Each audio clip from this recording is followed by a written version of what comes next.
ኃይለ ቃል ነው። ተንሥአ በከመ ይቤ እንደተናገረ ተነስቷል ይላል። እንደተናገረ ተነስቷል። ቃሉን የጻፈልን ቅዱስ ማቴዎስ ነው። ይህንን የተናገረው መልአኩ ነው።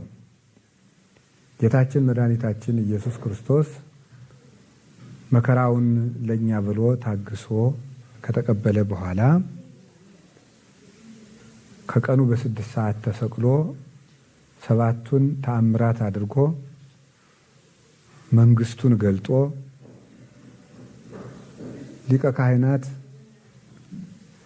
በኩረ ምእመናን እንደመሆኑ 7ቱን ቃላት ተናግሮ የሊቀ ካህናትን ስራ ሰርቶ እኛን ከአባቱ ከመንፈስ ቅዱስ ከራሱ ጋር በማስታረቅ 7ቱን ታምራት በመስቀል ላይ ሆኖ ፀሐይ እንዲጨልም፣ ጨረቃ ደም እንዲለብስ፣ ከዋክብት እንዲረግፉ፣ ከመስቀሉ ስር ሙታን እንዲነሱ፣ አለቱ በደሙ ፍሰት እንዲሰነጠቅ፣ የቤተ መቅደስ መጋረጃ እንዲቀደድ አድርጎ ደግሞ መንግስቱን ገልጦልናል።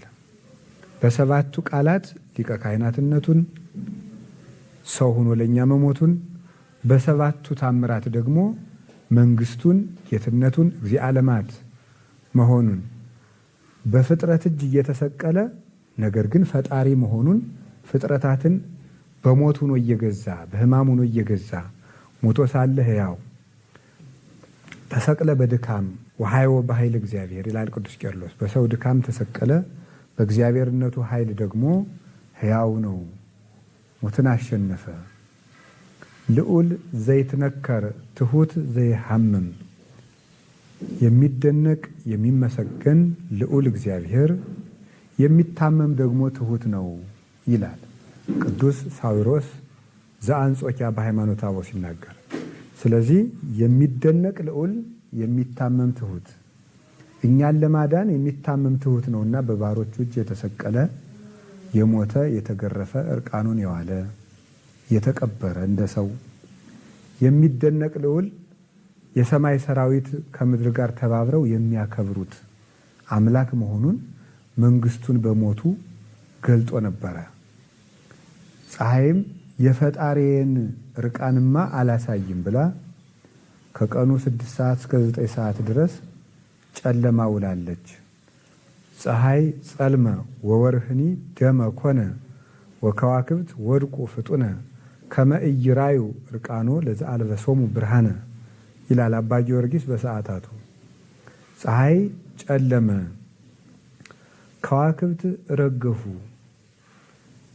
ብርሃናቸውን ነሱ፣ ጨረቃም ደም ለበሰች። ስለምንድን ነው ይህ ሁሉ የሆነው? ብርሃን ያለበሳቸውን የፈጣሪያቸውን ርቃን እንዳያዩ ነው ብሎ በሰውኛ ዘይቤ አድርጎ ፍጡራንን ለፈጣሪያቸው ሞት ማዘናቸውን ገልጦ አባ ጊዮርጊስ ይናገራል። ሰው መሆኑን ሲገልጡልን ከ3 ሰዓት እስከ 9 ሰዓት ጨለሙ። ሰው ከሞተ በኋላ ደግሞ አያፍርምና 9 ሰዓት ነፍሱ ከስጋው ስትለይ 9 ሰዓት አበሩ። በዚያውም ዘንድ ፀሐይን ሰቅለዋልና አይሁድን በድንቁርና መራቸው። የሰቀሉት የጽድቅ ፀሐይ ነው፣ እውነተኛውን ፀሐይ ነው። ስለዚህ በድንቁርና እንዲሄዱ አዳረጋቸው። እስኪ የፀሐይ ጌታው ማን ነው? የጨረቃ ጌታ ማን ነው? የከዋክብት ጌታ ማን ነው? እግዚአብሔር ነው። መቅደሱን የሰራላችሁ ማን ነው? በመቅደሱም እንዳትመኩ መቅደሱም የኔ ነው ብሎ የመቅደሱን መጋረጃ በመቅደድ አንድነታችሁን እለየዋለሁ፣ ክብራችሁን አጠፋዋለሁ፣ መቅደሱም ቢሆን የኔ ነው ያከብረኛል ብሎ የቤተ መቅደስ መጋረጃ በመቅደድ የቆማችሁበት ምድር የኔ ነው በማለት ደሙ ጥብ ሲልበት አለቱ እንዲሰነጠቅ በማድረግ መቃብራትን ከፍቶ ሙታንን በማስነሳት አምላኬ ቅዱስ ኤፍሬም እንደው የሚለው አምላኬ አምላኬ ለምን ተውከኝ ብሎ በተናገረው ቃል ሙታንን ከመስቀሉ ስር ቀሰቀሳቸው ይላል። ስለዚህ ሙታን ከመስቀሉ ስር እንዲነሱ አደረጋቸው። ይህንን አድርጎ መንግስቱን ገለጠ። 9 ሰዓት በሆነ ጊዜ ነፍሱ ከስጋው ተለይታ በአካለ ነፍስ ወደ ሲኦል ሄደ። ነፍሳትንም ከሲኦል አወጣቸው። 11 ሰዓት በሆነ ጊዜ ዮሴፍና ኒቆዲሞስ ደግ ሰው ጻድቅ ሰው የነበረው ዮሴፍ ኒቆዲሞስ ስጋውን ለምነው በንጹህ በፍታ ገንዘው በአዲስ መቃብር ቀብረውታል። ቀድሞም በሕፃንነቱ ያገለገለው ዮሴፍ የሚባል ሕፃን ነበር። ያም ሰው ጻድቅ ነበር ይላል ማቴዎስ፣ ቅዱስ ማቴዎስ እንደጻፈው። Dave's Field Communications are all over the place. Connect Team's team management app puts it all in one place. While Dave's on non-stop phone calls getting questions about የገነዘው ዮሴፍም ጻድቅ ነበር ይላል ወንጌል ሲናገር። በጻድቅ ያደገው ጌታ በጻድቅ እጅ ተገነዘ። የሱን ስጋ ሊዳስሱ የሚገባቸው ካህናት ንጹሃን መሆን ይገባቸዋል ብሎ ለምስጢረ ክህነት አርአያ ለመሆን በንጹሃን እጅ ተገነዘ በደቀ መዛሙርቱ። ከዚህ በኋላ በአዲስ መቃብር ተቀበረ። ታላቅ ድንጋይ ገጠሙበት። ያ ድንጋይ ለ3 ለ4 ለ5 6 ለ10 ሰው የሚነሳ አይደለም። ከበው ትልቅ ድንጋይ ገጥመውታል። በዘመኑ በሚታወቅ የአይሁድ ማህተም ታትሞበታል። ከሮማውያን ጭፍሮች ተካሰው ጠባቂዎችን ዘበኞቹን አኑረውበታል። መንፈቀ ሌሊት በሆነ ጊዜ ጌታችን ኢየሱስ ክርስቶስ ሞትን ድል አድርጎ ነፍሱን ከስጋው አዋህዶ ተነስቷል። 33 ዓመት በዚህ ዓለም እንደቆየ 33 ሰዓታትን ደግሞ ከነፍሳት ጋር በገነት ቆይቶ ስጋውን አዋህዶ በእርግጥ ተነሳ። ከተነሳም በኋላ ሴቶቹ ሽቱ ይዘው በሌሊት ቀደም ብለው ወደ መቃብሩ ሄዱ። እዚያም በሄዱ ጊዜ መልአኩ አገኛቸው። ሲሄዱ ድንጋዩን ማን ያንከባልልልናል እያሉ ነበር የሄዱ። ሲሄዱ መልአኩ ድንጋዩን አንከባሎ ተቀምጦ አገኛቸው። ፈሩ። እናንተ አትፍሩ፣ ክርስቶስን ትፈልጋላችሁና እሱ በዚህ የለም እንደተናገረ ተነስተዋል አላቸው። በኋላም ጌታችን ኢየሱስ ክርስቶስ ራሱ ለሴቶችም ለሐዋርያትም ለሌሎችም ለ500 ባልንጀሮች ተገለጠ። 40 ቀንም ከደቀ መዛሙርቱ ጋር ቆየ። የሕይወታችን ራስ ክርስቶስ ሞትን አሳፈረ እንጂ እሱ ሙቶ ቀርቶ አላፈረም አላሳፈረንም። የሞትን ራስ ሰብሮ ተነሳ። በዚህም ሕይወታችን ተመሰረተ። እኛም የትንሣኤ ልጆች ለመሆን በቃን። ባለ ተስፋዎችም የመንግሥተ ሰማያት ባለ ርስቶች ሆን። ኢኮንክሙ ነግደው ፈላሴ፣ ስደተኞች መጻተኞች አይደላችሁም አለ ቅዱስ ጳውሎስ። አላ ሰብአ ሀገሪቶሙ ለቅዱሳን አንትሙ፣ እናንተ የቅዱሳን የአብርሃም የይስሐቅ ርስት ወራሾች ባለ ሀገሮች የመንግሥተ ሰማያት ተስፈኞች ናቸው እንጂ መጻተኞች ስደተኞች አይደላችሁም ማለት። ጌታ ተነስቶ ሕማማችን እንዲያበቃ ፈርሶ መቅረት እንዲቀርልን የሰው ባህሪ በትንሣኤ እንዲከብር የዘላለም ሕይወት እንዲመሰረት የገነት በር እንዲከፈት አደረገ። ሰውን አከበረ። ትንሣኤ የሰው ልጅ የማንነቱ ትርጉም ነው። ጌታ ባይነሳ ሰው መሆኑ ትርጉም የለሽ በሆነ ነበረ። ጌታ ስለተነሳ የሰው ልጅ ከበረ። የሰው ባህሪ በሞት ላይ ሰለጠነ። የተማረከን አውሬ አስረው መርዙን አስተፍተው ታናሽ ሕፃን ልጅ እንዲጎትተው እንደሚያስረክብ አርበኛ ጌታ ዲያብሎስን ማርኮ ሞትን ሰብሮ ሞትን እሱ ገዝቶ እኛ እንድንገዛው እኛም እንድናሸንፈው በሞት ላይ ስልጣንን ሰጠን፣ አሰለጠነን፣ ኃይል አስታጠቀን፣ ሞትን እንዳንፈራው አደረገን። የትንሣኤውን ብርሃን በልጅነት ሰጥቶ በጥምቀት አክብሮ ሰውነታችን በጸጋ አሰልጥኖ በሀብተ መንፈስ ቅዱስ ሸልሞ ሞትን የሚያሳፍር አጋንንትን የሚረታቸው እንዲሆን ለእኛም ሰውነት ኃይልን ሰጠ ጌታ። ይህን ያገኘንበት ዕለት ስለሆነ ሁላችሁም ክርስቶስ ተንሥአ እሙታን እንኳን ደስ ያላችሁ። መድኃኔዓለም እንኳን ብርሃኑን ገለጠልን እላለሁ። ርዕሱን ወደ ማብራራት ሲሄድ እንደተናገረ ተነሳ ብሏቸዋል። እነዚህ ሴቶች ትንሣኤውን ለሴቶች የገለጠበት ምክንያት አለ። መጀመሪያ ሞት የመጣ በሴት ምክንያት ስለነበረ ትንሣኤውን ደግሞ ለሴቶቹ ገለጠ። ባህሪያችን አከበረ። ዲያብሎስ ሴትን ሲንቅ ይኖር ነበረ በሴት እርግማን ስላመጣ። ጌታ ደግሞ ትንሣኤውን ለሴቶች በመግለጥ የጠፋውን እንደመለሰ፣ የተዋረደውን እንዳከበረ፣ የሞት ምክንያት የሆነውን የሕይወት ምክንያት እንዳደረገ፣ የሴቶችን ባህሪ እንዳከበረና እንደባረከ ጌታ ገለጠ። ዲያብሎስን ናቀው። እሱ ባዋረዳት ሴት ሕይወትን በማምጣት በመወለድ ዲያብሎስን አሳፈረው። ከሴት ልጅ ተስፋ ይወለዳል ብሎ ሰይጣን አስቦ አያውቅም። ግን ጌታ ከሴቲቱ ከድንግል ማርያም በመወለድ በሴት ጆሮ የመጣውን ሞት በሴት ጆሮ ብስራት በማሰማት ሕይወት በእሷ ማኅፀን በማደር በኋላም ተነስቶ ደግሞ ለሴቶቹ ትንሣኤውን በመግለጥ የሰውን ልጅ ባህሪ አከበረ። ከሴት የተወለደ ሁሉ ለሞት ተሽጦ ነበረ። ሕይወት ከሴት ተወልዶ ሞትን አሳፍሮ ከሴት የተወለድነውን ሁሉ በክብር ለመቆም አበቃን።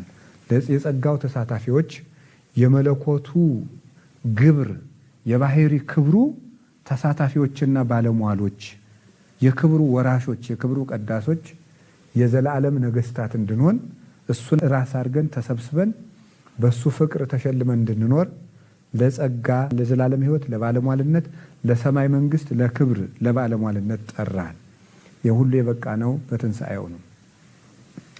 እንደተናገረ ተነስቷል ያለ ምንድን ነው የሚለውን የመጀመሪያው ስንተረጉም ጌታ በብሉይ ኪዳን እንደሚነሳ ተነግሮለታል። በመዝሙር 77 ላይ ጌታ ሲናገር ወተንሥአ እግዚአብሔር ከመዘንቃህ እምንዋም፣ እግዚአብሔር ከእንቅልፍ እንደሚነሳ ተነሳ።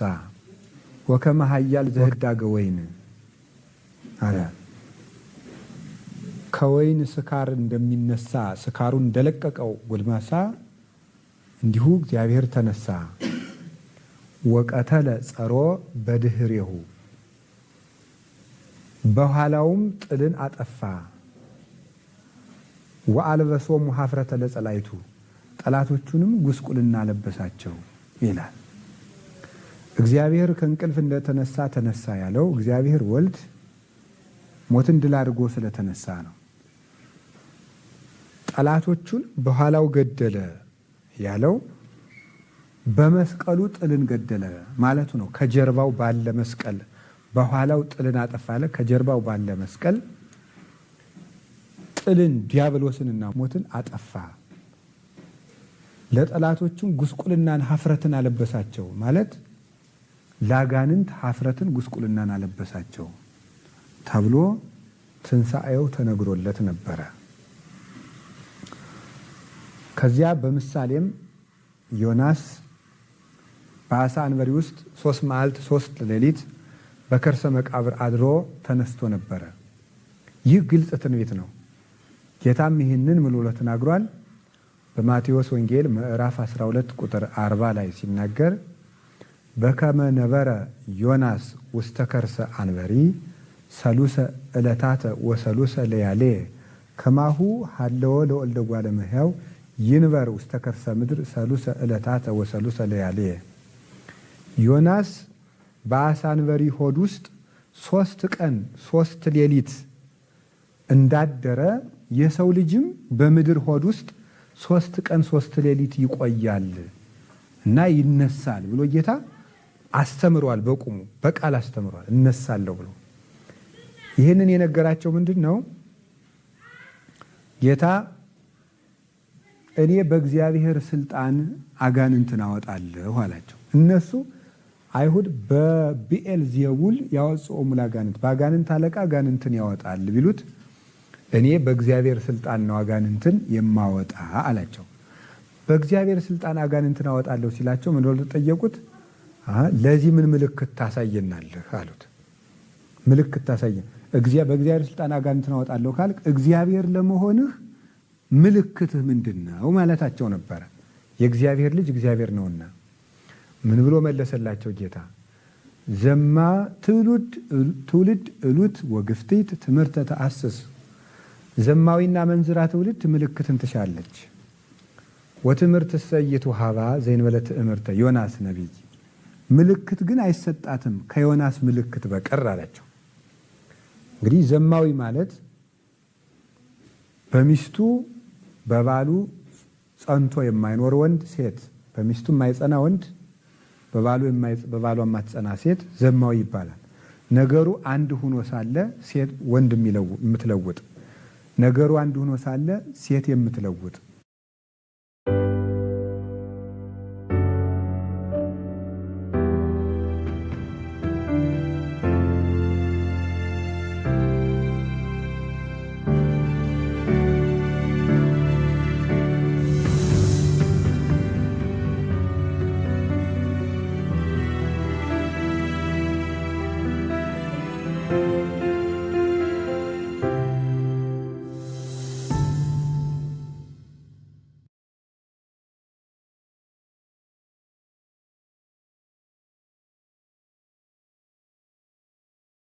Can you please just hear me out? No.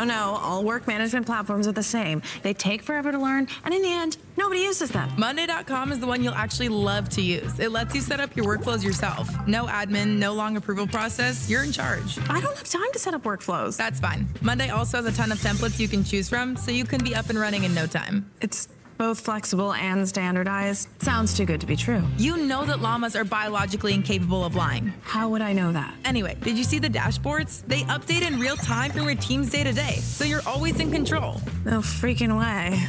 I don't have to put the data in myself? Are you for real? Monday.com handles all the boring stuff, so you can focus on what really matters. But what if we're not compatible? If it's any type of work, marketing, sales, HR, llamas, and there's a free trial, so what's the harm? You know what? I'm ready to fall in love again. Thanks, Talking Llama. You don't remember my name, do you? Of course I do.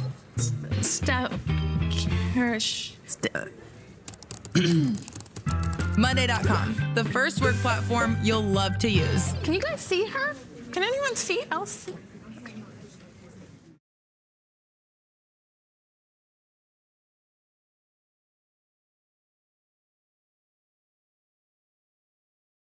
ማለት ነው። እንደዚሁም ሁሉ የዮናስ ምስክርነት ለእኔ ትንሣኤ ምስክር ሆኖ ሳለ፣ ይህ በቂ ማስረጃ ሆኖ ሳለ ሌላ አምጣ ማለት ዝሙት ነው።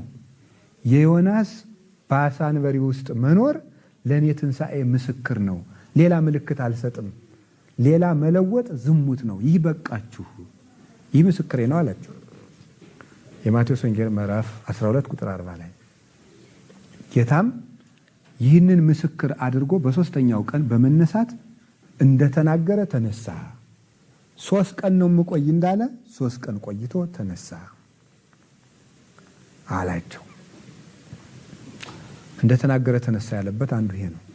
ሁለተኛ በዮሐንስ ወንጌል ምዕራፍ 2 ቁጥር 19 ላይ በቃል እንዲህ ብሎ አስተምሯል። አሁንም ጌታ በቤተ መቅደስ ተገኝቶ ቤተ መቅደሱን መነገጃ አድርገውት ስለነበረ በጅራፍ እየገረፈ ሲያስወጣ ይህን ለማድረግህ ምን ምልክት አለ አሉት።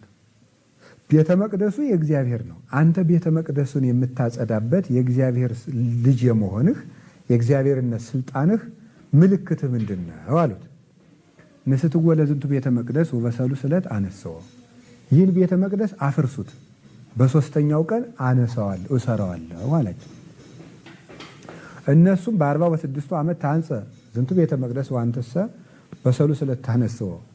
46 ዓመት የተሰራውን ቤተ መቅደስ በ3 ቀን እሰራዋለሁ ትላለህ አሉት። ውእቱሰ በእንተ ቤተ ሥጋሁ ይቤሎሙ አለ ወንጌላዊ። እሱ ይህን ቤተ መቅደስ አፍርሱት በ3 ቀን እሰራዋለሁ ማለት እናንተ ሥጋዬን ቤተ መቅደስ የተባለ ሥጋዬን ተሰቅሉታላችሁ፣ በ3ኛው ቀን አስነሳዋለሁ እያላቸው ነበር አለ ወንጌላዊ ዮሐንስ። ስለዚህ ተንሥአ በከመ ይቤ ቤተ መቅደሱን አፍርሱት እነሳለሁ እንዳለ ተነሳ፣ እንደተናገረ እነሳለሁ ብሎ አስቀድሞ ተነግሯል። አንዳንድ ሰዎች ኢየሱስ አልተሰቀለም፣ በኢየሱስ ምትክ ሌላ ሰውን የተሰቀለ ይላሉ። እሱ እኮ እሰቀላለሁ እሞታለሁ ብሎ ቀድሞ ተናግሯል። እሞታለሁ እንዳለ ሙቷል፣ እነሳለሁ እንዳለም ተነስቷል። ቀድሞ ተናግሯል። የማቴዎስ ወንጌል ምዕራፍ 16 ላይም እንዲህ ብሏቸዋል። ናሁን አርግ ኢየሩሳሌም እንወጣለን ወይ ይዝዎ ለጓለ እመሕያው የሰው ልጅንም ይይዙታል ወይ ሰቅልዎ ይሰቅሉታል ወአመሳለስት ዕለት ይትነሣ በሶስተኛው ቀን ይነሳል ብሎ ነግሯቸዋል። እንዲህ ብሎ እንደተናገረ አላስቀረም። ቃሉን ተነሳ፣ እነሳለሁ ብሎ እንዳስተማረ ተነሳ። ይህ በትምህርት ያስተማረው ነው። በትምህርት ያስተማረው ነው። ሌላስ በትምህርት ብሎ አስተምሯል። አነ ውእቱ ትንሣኤ ወሕይወት ዘየአምን ብየ እመኒ ሞተ ይሐዩ። እኔ ትንሣኤ ነኝ፣ እኔ ሕይወት ነኝ፣ በእኔ የሚያምን ሰው ቢሞት እንኳን ይነሳል አለ። ዮሐንስ ወንጌል ምዕራፍ 11 ቁጥር 25 ላይ እኔ ትንሣኤና ሕይወት ነኝ፣ በእኔ የሚያምን ሰው ቢሞት እንኳ ይነሳል አለ። ክርስቶስ ሕይወት ነው። ሕይወትንም ሲሰጣቸው አይተናል። ሕይወት ስለሆነ የሐዋርያት ሥራ ምዕራፍ 2 ላይ እንደነገረን ቅዱስ ጴጥሮስ እይክል እሕዞቶ ሞት እሱን ይዞ ማስቀረት አልተቻለውም። ለምን? ክርስቶስ ለምንድን ነው የተነሳ? ሞት ሊይዘው ስለማይችል። ሞት ይይዘው ያልቻለ ለምንድን ነው? ሕይወት ስለሆነ። ሕይወት ነኝ ብሎ እንዳስተማረ ተነሳ። ተንሥአ በከመ ይቤ እንደተናገረ ተነሳ። መልአኩ ለሴቶቹ እንደተናገረ ተነሳ ያላቸው ይህን ነበረ። የዮናስ ምሳሌ ነው ብሎ እንዳስተማረ ተነሳ። ቤተ መቅደሱን አፍርሱትና እሰራዋለሁ እንዳለ ሙቼ እነሳለሁ ማለቱ ነበር። ተነሳ። ኢየሩሳሌም እንወጣለን ይገሉኛል እነሳለሁ እንዳለ ተነሳ። ትንሣኤ ነኝ እንዳለ ተነሳ።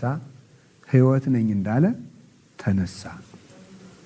በተግባርም ያስተማረው ትምህርት ትንሣኤ እንደሆነ ነበረ። በተግባርም በምሳሌም በትንቢትም በተግባር ምን ብሎ አስተምሮናል ጌታ? ቅዱስ ቄርሎስ ተረፈ ቄርሎስ ምዕራፍ 3 ላይ ቁጥር 6 ላይ ሲናገር እስመ ሰማዕተ ቃላቲሁ ምግባሩ ይላል። የትምህርቱ ምስክር ስራው ነው ይላል። የጌታ የትምህርቱ ምስክር ስራው ነው። ለተናገረው ትምህርት ስራው ምስክር ነው። እሱ ምን ብሎ ነበረ? ወይቤ አነ ፍኖት አለ። እኔ መንገድ ነኝ አለ። ዮሐንስ ወንጌል ምዕራፍ 14 ቁጥር 6 እኔ መንገድ ነኝ አለ። ለዝንቱ ቃል ኮኖ ሰማይተ ሃንካስ አህዮ እንዘ ይሐውር በፍኖት እኔ መንገድ ነኝ ለማለቱ አንካሳው በእግሩ በመሮጥ ክርስቶስ የሕይወት መንገድ መሆኑን መሰከረለት ይላል። ተፈውሶ አንካሳው በቃሉ ድኖ በእግሩ በመሮጡ ክርስቶስ የሕይወት መንገድ መሆኑን መሰከረለት። ወይቤ አነ ትንሣኤ ወሕይወት እኔ ትንሣኤና ሕይወት ነኝ ብሎ ተናግሮ ነበረ። ለዝንቱ ቃል ኮኖ ሰማይተ አልዓዛር ተንሲኦ እምነ ምውታን ሕይወት ለመሆኑ አልዓዛር ከሙታን ተነስቶ መሰከረለት። ወይቤ አነ በትር እኔ በትር ነኝ አለ ሐረገ ወይን ያለውን የሐረገ ወይን ነኝ አለ። አንድም ሄኖክ እሱን በትር እንደሆነ ተናግሮለታል። በመጽሐፈ ኪዳንም በትር ዘዘበጦ ለሰይጣን ብሎ መስክሮለታል። እሱም እኔ የወይን ግንድ ነኝ ባለው በትር የሚለው ከዚህ ይገኛል ይወጣል። በትር ነኝ አለ ይላል። ለዝንቱ ቃል ኮንዎ አጋንን ተዘቢጦሙ ወይቤሉ ኦ ክርስቶስ ወልደ እግዚአብሔር ምንት ብነ ምስሌከ እንዘ ታመነድበነ ዘይንበለ ዘመኑ የእግዚአብሔር ልጅ ክርስቶስ ወይ ካንተ ጋር ምን አለን ጊዜያችን ሳይደርስ ልታጠፋን መጣህን ብለው በትር መሆኑን የሕይወት ዛፍ መሆኑን አጋንንት መሰከሩለት። ስለዚህ እስመ ሰማዕተ ቃላቲሁ ምግባሩ ወይቤ አነ ውእቱ ህብስተ ሕይወት ዘወረደም ሰማይ እኔ ከሰማይ የወረደ የሕይወት እንጀራ ነኝ ብሎ ነበር። ለዝንቱ ቃል ኮንወ ሰብ ጸጊቦሙ እምሃምስቱ ኅብስት የሕይወት እንጀራ ለመሆኑ ከ5 እንጀራ ከ2 ዓሣ 5000 ሰዎች ጠግበው መሰከሩለት።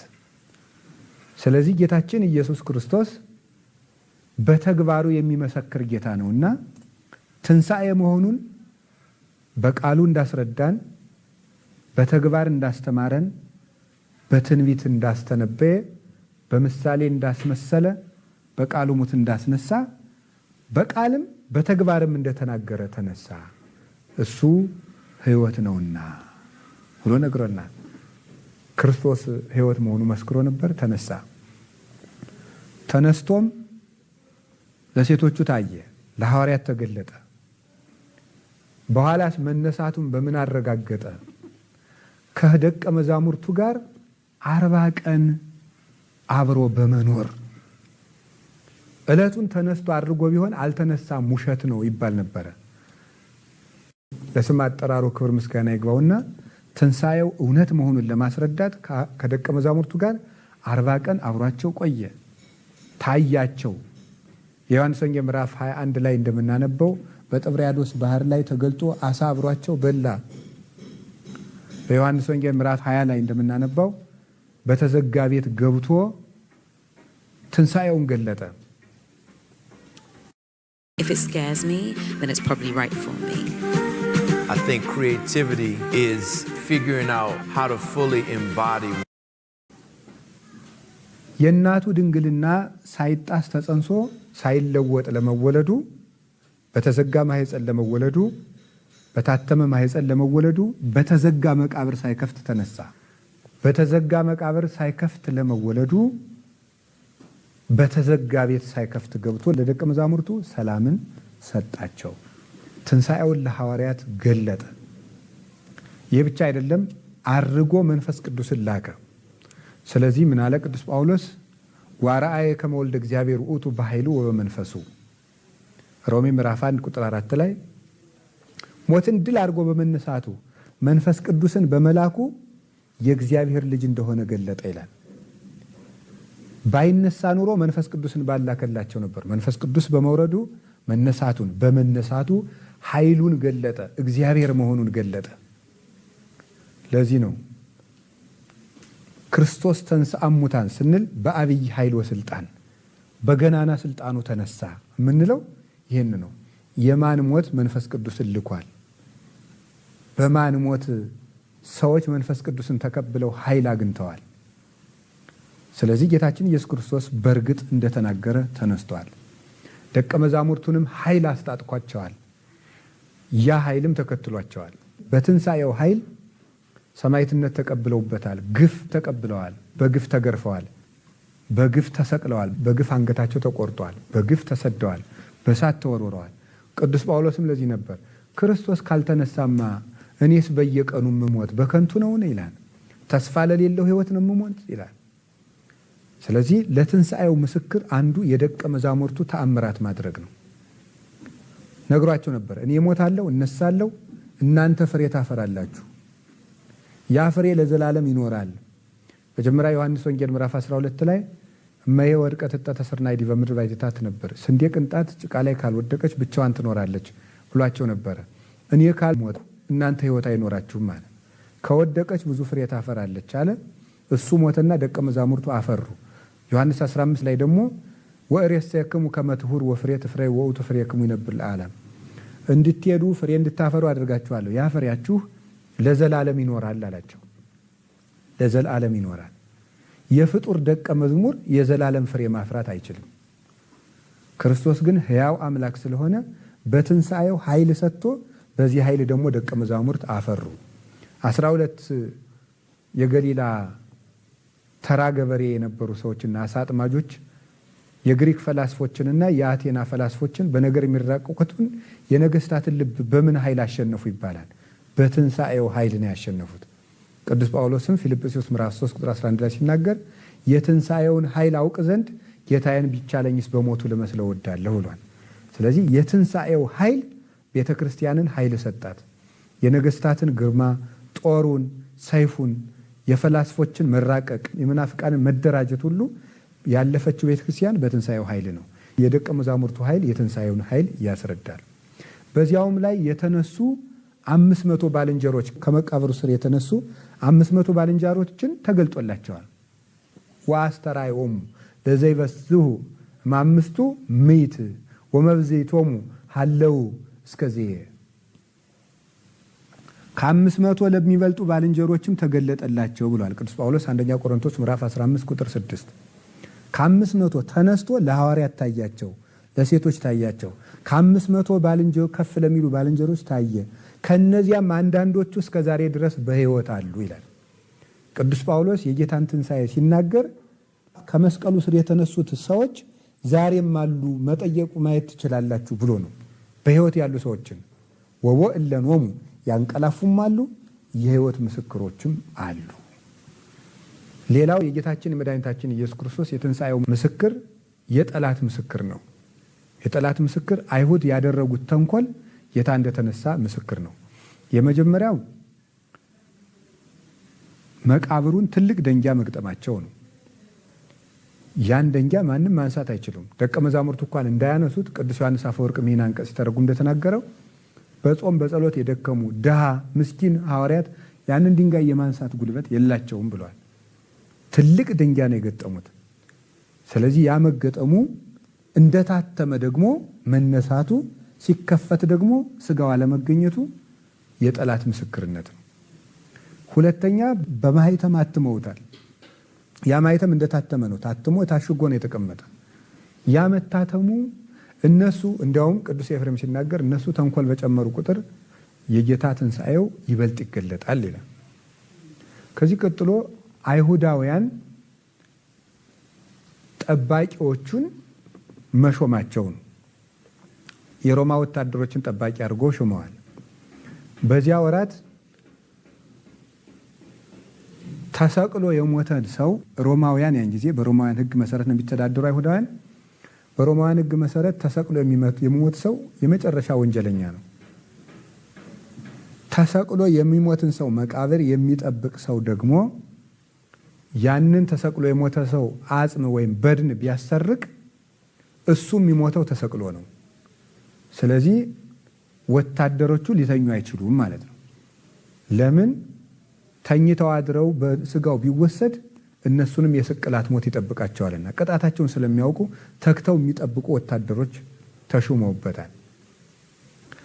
ቀጥሎ ምስክር የሚሆነው ደቀ መዛሙርቱ ሰርቀው ወሰዱት ብለው ገንዘብ መስጠታቸው ነው። በሉ ብለው ምስክሮችም ሲጠየቁ አንደኛ ደቀ መዛሙርቱ ወሰዱት ብለው መስክረዋል። ቅዱስ ዮሐንስ አፈወርቅ ይህንን ሲሞግት ምስክሮቹን ሲሞግታቸው እንኳን እነዚህ ሰዎች በሐሰት ምስክርነት በገንዘብ ተገዝተው መቅረባቸው የጌታን ትንሣኤ ይበልጥ ግልጽ ያደርጋሉ። ለምን? ደቀ መዛሙርቱ ወሰዱ። አንደኛ ደካሞች ናቸው፣ ያን ድንጋይ መፈንቀል አይችሉም። ሁለተኛ ወታደሮቹ ሊያሳልፏቸው አይችሉም። ሶስተኛ ደቀ መዛሙርቱ ፈርተው ነበርና ስጋውን የመውሰድ ድፍረት አያገኙም። እንኳን እስከ ሞተ በኋላ ሊደፍሩ በሕይወት እያለ እንኳን ጥለውት ነው የተበተኑት ፈርተው። በኋላም በተዘጋ ቤት ነው ያገኛቸው። አራተኛ ወታደሮቹ ከተኙ አላዩም። ያላየ ደግሞ ምስክር ሆኖ አይቆምም። ወሰዱት ማለት አይቻልም። ካየ ደግሞ መስደድ የለበትም። ለምን? ጠባቂ ሆኖ ተሹሟልና። በዚህ ሁሉ የሐሰት ምስክርነታቸው የጌታ ትንሣኤ ይበልጥ ተገልጧል። ያም የትንሣኤው ኃይል አስቀድመን እንደተናገር በሐዋርያት፣ በሰማዕታት፣ በጻድቃን ሕይወት ተነስቷል። የፍጡር ደቀ መዝሙር ሙት ሊያነሳ አይችልምና በኢየሱስ ክርስቶስ ስም ሙት አነሱ፣ ድውይን ፈወሱ፣ አጋንንትን አወጡ፣ ጣዖታትን በሙሉ ሰባብረው አጠፉ፣ የነገስታትን ልብ ማረኩ። ይህ ሁሉ የትንሣኤው ኃይል ነው። ስለዚህ ጌታችን መድኃኒታችን ኢየሱስ ክርስቶስ እንደተናገረ ተነስተዋል። እኛም እንነሳለን። በተነሳ ጊዜ የትንሣኤውን ብርሃን ያለብሰን ዘንድ በጎ ስራ ሰርተን በቀኙ ለመቆም ያብቃን። አምላኬ ኄር አንሥአኒ በትንሣኤከ እንዳለ ቅዱስ ያሬድ ቸር የምትሆን ፈጣሪ ሆይ በትንሣኤህ እኔንም አንሳኝ ብሏልና ሁላችንም ከወደቅንበት በብርሃነ ትንሣኤው ያንሳን። የልቡናችን ጨለማ፣ የህሊናችን የድንቁርናችን ጨለማ፣ የመከራውንና የሰላም ማጣቱን ጨለማ ሁሉ ለሀገራችን ለኢትዮጵያ፣ ለመላው ዓለም ሁሉ የትንሣኤውን ብርሃን ይግለጥልን። ወስብሐት ለእግዚአብሔር። አሜን። ይቆየን። He's earning. So is she. You can too with Smeco's Smart Tip program. Get